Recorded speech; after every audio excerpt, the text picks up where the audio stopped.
Mr. Chris Valenti, how are you? I'm doing well. How about you, Dominic? I'm good. I'm glad to have you back on the show. Yeah, we are as well. Thanks for having us again, and it's good to be here.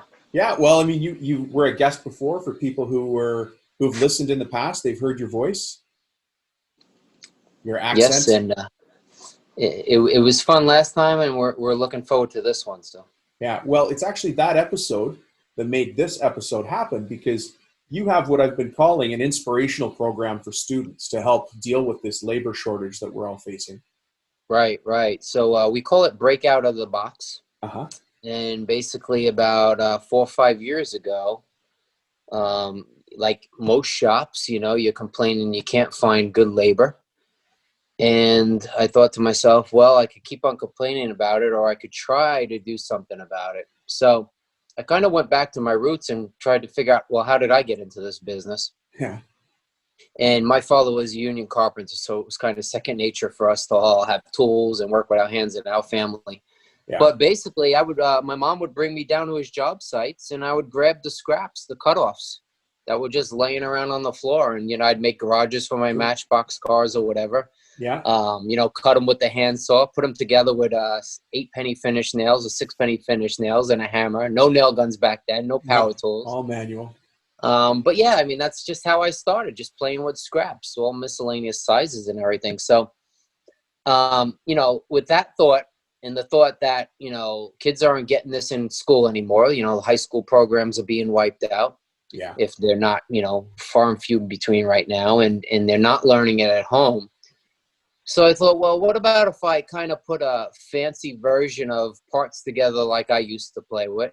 That you had access to, because you had access to them, right? That we had access to. And, put this kind of, I wouldn't call it a kit because it's not a kit. It's not like the kind of model kit you go into, Michael's and pick up off the shelf and you get an instruction set and says, put part A to part B. It's nothing like that. It's a random box and you get to build whatever you want.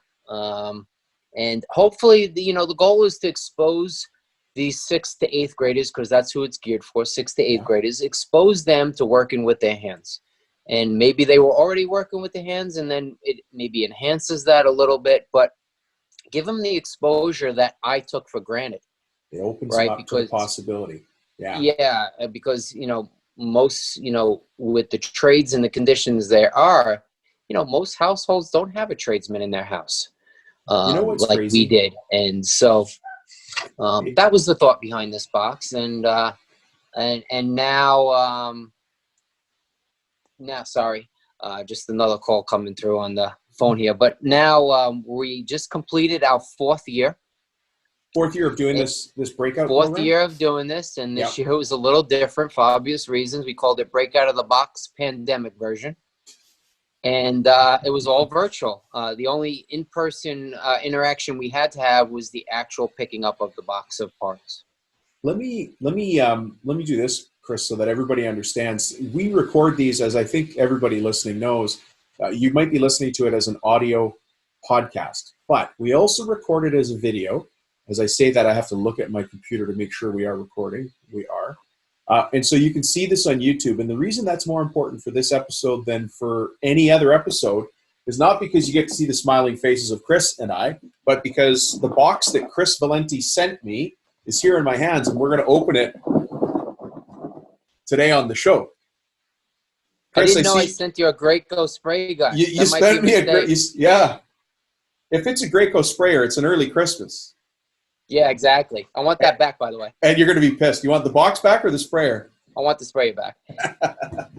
So I'm going to just start opening it up here. Got my knife, and you guys are going to hear me cutting. But Chris, just so that people know, and maybe they didn't hear you on the last show, can you tell us a little bit about your shop, where you're located, what's your specialty in woodwork? So we're located in Chandler, Arizona. We're not a cabinet shop per se. We're more of a specialty fabrication shop where we do both wood, metal, and plastic out of this shop. We can do cabinetry, but it's not the only thing we do. We cater to the upper end of the market in commercial, so museum work, theming, that kind of thing. Mm. We're about 4,000 square feet, so we're the average size of a small end shop. Right. We have CNC capabilities, so pretty modern. Right now we have about 4 employees. We're adding another one in January. It's been a little difficult to get some. Did they come through the program? What's that? Did they get the box when they were a child and it spoke to them? No, unfortunately not. But we're still waiting for that one kid to come back to us and want to work for us. So that's what we're hoping for. Yeah. Well, you know what? You're putting good into the community, right? You're giving back to the community, and sometimes we don't know how that's going to impact us. But the fact that you're putting that out there makes you, again, in another way, a leader in the community. And exactly. And there's so many positives to this, and the whole event is free. We have all the financial backing from our sponsors, so it's zero outlay on the kids or their parents. Look at this box. I thought you were just going to send me a box. No, this is a nicely printed box. Yeah, and that's from 2017. And it hasn't changed much over the years. We just kind of play with a little variation, Sure. But that's the same box we still use. I mean, of course, CK Valenti Designs, I should have known there would be design elements. Dude, that box looks good. Thank you. Yeah. All right, let's open it, okay? So for those of you watching on screen, I'll try to do this without spilling anything. Let's go for it. Okay, so the box is open, and then, you got some. Well, let's look at the letter first. What's this? The official challenge instructions. What's it's kind of a description, kind of gives you the rules. Like I said, it's not a kit, so there are no instructions. Right. The challenge, welcome builder. Here, I'm going to do it in Chris's radio voice. There you go. Can I do it? Welcome, builder. We challenge you to create anything out of the materials in the official challenge box. You're limited only by your imagination. There, that was my cheesy AM radio voice. Hey, your radio voice is better than mine. We both have a face for radio, as they say. Maybe I should just say that about myself. So you've got, look at this. You've got a parts list here. So really, you're playing into that. We've got a plan. Here's the parts list. Exactly. Yeah. We want it to be organized because there's not only about building the piece, but there needs to be some structure, some planning. We grade this on a point system, and the judges are always outside of CK Valenti, so we recruit judges every year, but you actually get an extra point added to your total score if you provide us with the plans, written documented plans that you made up. And you'd be surprised at what we get. This has all sorts of good all over it, Chris, because I could see a parent in another city thinking, I've got to do something to help my kid's school next year. Well, this program that you've got outlined would be a great way to go. For the marketers listening, finding judges, if you've got a judge who's this general contractor and that project manager and that designer, it only helps you build quality relationships with quality people. So that's exactly. You've got piece of plastic. Yep. Sandpaper. Yep. We've got 2 different grits here. They're the same grit, so we'll get consistent finishes. That's good. And the only thing we don't provide in the box is finish. We leave that up to the builder. Do they have to finish it when they're done? They don't have to. It's up to them. Some of them use aerosol spray cans. Some of them use latex paint. Some use stain. It's all up to them. That's the only item just wheels cut on the laser. On your laser, on your CNC? Yeah. On your laser? On the laser, yeah. Yeah. Have you done a count on how many pieces are in here exactly? I don't think we've actually counted the parts. We do have a layout. So some of it comes off the laser, some of it comes off the miter saw. We'll go down to Lowe's and buy 4-foot 1/4-inch dowels and chop them up to sizes, hardware. I see. Yeah. This year, the last 2 years, we actually put in fairy lights so they could play with LED lighting in their projects. And by the way, all the projects are up on the website. Yep, you have some 16th-inch cable. Chris, you've really thought this through.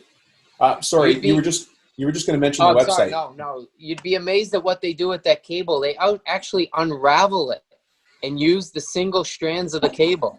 Really?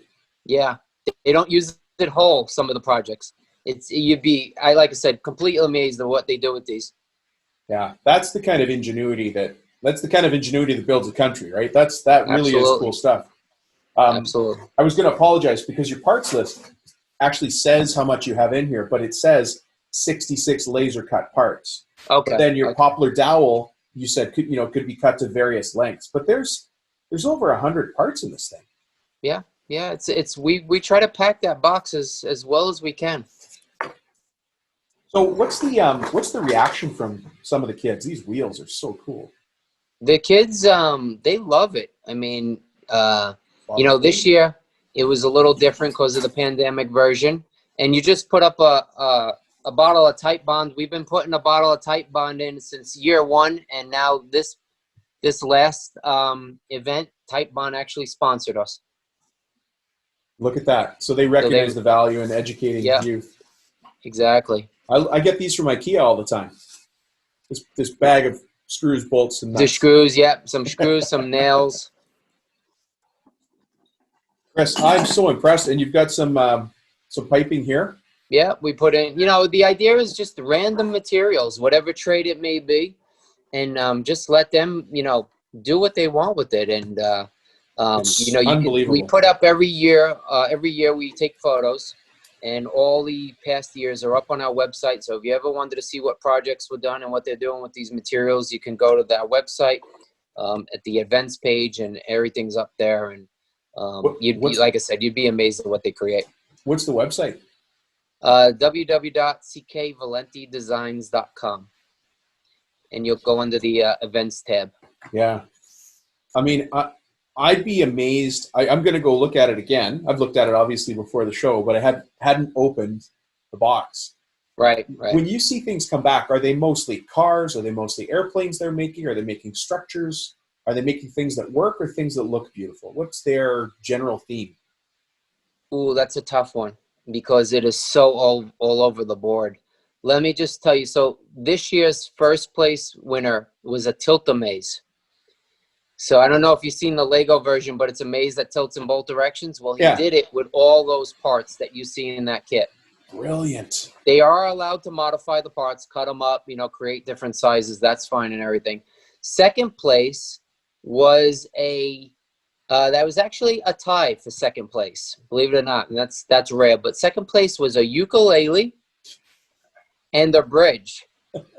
Well, I can see it. This piece has frets on it, so it almost begs you to do that, right? We give him some fancy molding. Yeah. That's always gone over well. So somebody made a ukulele. There's a bridge, right? That would be a bridge, isn't it? Yeah. Yep. And because this year, because it's the pandemic version, we usually have everybody come to the shop and we serve them pizza, and we have an ice cream truck out back. Once again, all free to everybody and their family, all the builders and their family. But because we didn't have it on site this year, we created a YouTube video. So we actually don't have photos, but we have videos of all the creations that was submitted by the builders. So that has been put up on the website, and you get to, scroll through all the creations. We had 38 boxes picked up this year. And, some of the feedback from the parents was, this is great because their hands-on activities, which are at school, have been canceled. Oh, that's a good point, isn't it? And the thing about it was, we were concerned that, are people going to be interested in it this year because of the challenges? And we got an overwhelming response. We actually had to shut down the entry because we were close to getting more entries than boxes we had. That's fantastic. So you're having an impact, and people are recognizing, the value of this. What's the difference? Can you tell us how many people picked it up in the first year versus this last year of 38? I think the first year we probably had the high, roughly maybe 25 to 30 in the first year. Wow. Pick up. And this year, like I said, we had I think it was 38 or 39. And do you just go to one school to do this, or how do you get the word out? What we do is we kind of have a reputation with many of the schools in the Valley. So we send them a flyer. Right. And then they send the flyer out to their students via email. I got to tell you, this has got all sorts of good written all over it. First, just from the fact of giving, the go-giver mentality, that's the servant leader, community involvement, mission work, if you will, just helping people understand their calling, everything. So great job, Chris.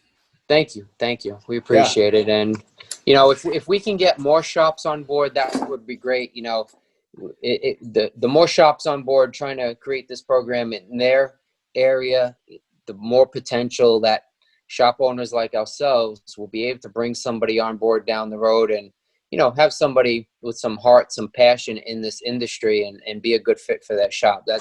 You know, if I can get one student to come back to us and say, hey, I want a shop assistant position or something like that, that'd be a great thing for us. Yeah. Well, I mean, you're putting the right things out there, so certainly the right things will be coming back, even if it's just energy and goodwill, you know, the good name of your company.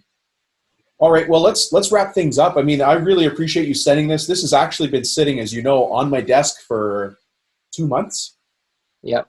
Sorry about that, but no, that's okay. Had to get you in rotation, and I wanted to do it with you here because you're doing a way better job explaining it than I could do. Well, yeah, it's real close to us, you know, and we really enjoy doing it. And you know, to see what the kids bring every year, that's just the icing on the cake. If anybody wants to donate or help out, how do they get in touch with you for whatever might come to pass? You know, they can contact us through the website. There's a contact form there. CMA members know how to contact us. You know, contact myself through the forum. But the website has all the information there. And I say to all the shop owners, don't hesitate to reach out to me. I'd be more than happy to tell you exactly what we do and how we do it and give you any possible information. I want to spread the word and get more shops on board with doing this. Mm-hmm. Beyond everything, I'm just amazed at how well this is put together. This is not just some shoebox you went and got out of a back alley. This is a thought out package. And we have my wife to thank for that. She's the project manager on the side of it. All right, well, tell her I said that then. Yeah, no, I just cut the parts. I'm the labor side of the materials. That's it. The organization's all done by my wife, and I wish you lived closer to see the actual event day. Hopefully we get back to that someday. But I definitely, if you go online and you go to our website, you'll definitely get a better feel for what the event day is all about because we got tons of photos up there. Yeah, I love it. Well, Chris, thank you so much for doing this and joining us. And thanks for just making this a part of the world because somebody, you know, sometimes we don't know the impact that we're having on people with a kind word, holding a door open, or creating an opportunity for them to use their hands when that's what they want to do in this world. And you may never find out all the impact you've had, but I can tell you looking in from the outside, you certainly are. Thank you. We appreciate that. And yeah, we're going to keep on doing it for as long as we're here. You know, it's a big success for us. All right. Well, thanks, Chris. Appreciate it. And we'll talk to you soon. Thanks, Dominic. You take care. Okay. Bye-bye.